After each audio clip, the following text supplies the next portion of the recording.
ఎప్పుడైనా సరే భాషను ఏం చెయ్యాలి అంటే మనం మన ఇంట్లో ఉన్న ఒక మందార వృక్షాన్ని ఎలాగైతే మనం జాగ్రత్తగా నీళ్లు పోసుకుని కాపాడుకుని పెద్దదయ్యేలా చూసుకుంటామో అలా ప్రతి ఒక్కరు కూడా ఈ సంస్కృత వృక్షం అనేది ఏదైతే ఉందో దీనికి బోలెడన్ని శాఖలు, వేదాలు, ఉపపురాణాలు, పురాణాలు, కావ్యాలు, నాటకాలు, ఇంత పెద్ద వాంగ్మయంతో ఉన్న వృక్షాన్ని ఇప్పుడు మనం ఏం చేయాలి అంటే నీళ్లు పోసి బతికిస్తూ ఉండాలి.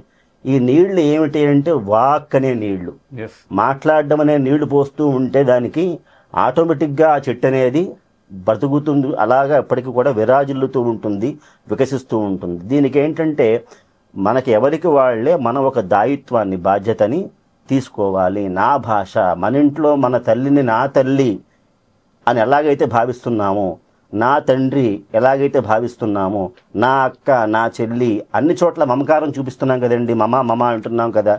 ఆ మమకారాన్ని భాష పట్ల కూడా చూపిస్తే అది కలియుగంలో అయినా సరే అభివృద్ధిని పొందుతుంది.